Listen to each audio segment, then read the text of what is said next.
Buenos días, estudiantes. Me llamo señora L. Y este es Celine.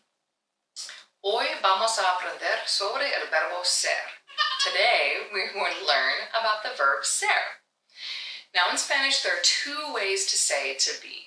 There's estar, which we started talking about in an earlier video about emotions. You can check out that video here.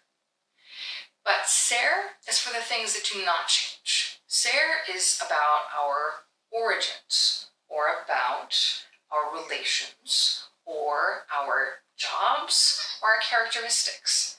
These are the things that are part of who we are.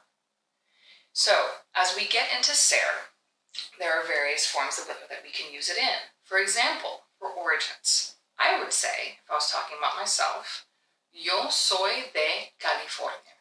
I am from California. Now, wherever I choose to live in this world, that doesn't change. I am from California. Yo soy de California. Next, if we want to talk about characteristics, I would say, for example, characteristics are, of course, describing who we are. I would say, for example, that Celine es pequeña. I would say that she is small. Or, if I'm talking about you as my student, I would say, tú eres inteligente. Now, however we feel about ourselves, that is a fact, and it does not change. Another thing that I would say, as far as characteristics or as who we are, Celine es una cabra. She is a goat. Not going to change. There are many other characteristics that we can use. For example, grande, big, pequeño, small, alto, tall, bajo, short, or many, many others that we will get into in a future video. But just so you know, ser is for these things that describe parts and aspects of who we are. Now the next step are relations. In a future video, we will cover the whole family tree and family vocabulary. But for now, just know that when we talk about our family, we use the verb ser. For example, Nosotras somos hermanas. We are brothers. Now, brothers may drive each other crazy. Absolutely crazy. But that doesn't change the fact that they're still brothers. So, we would say Nosotras somos hermanos.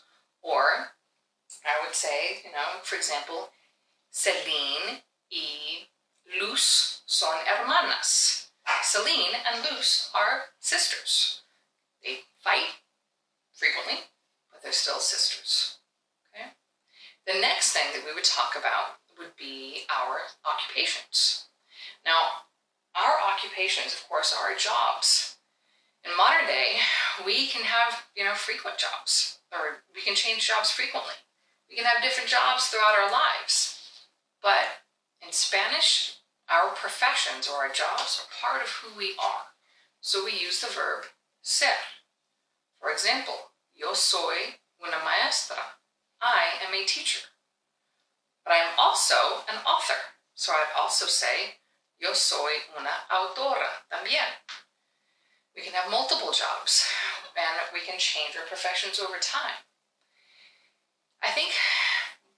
What I think in Spanish is long ago, and for many, many people around the world, jobs don't change. A farmer in the past and even now, if you choose to be a farmer is a farmer throughout their whole lives.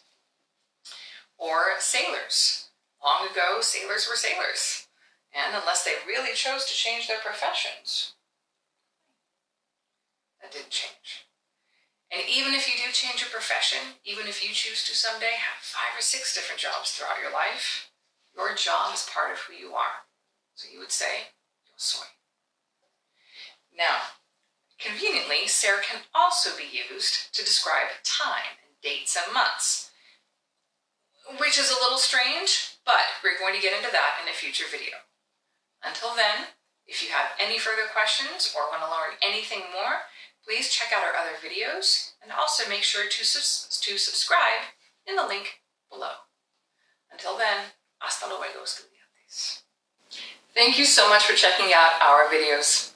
If you would like to see more of our Spanish educational content, please feel free to check here, or subscribe below here. Gracias and hasta luego.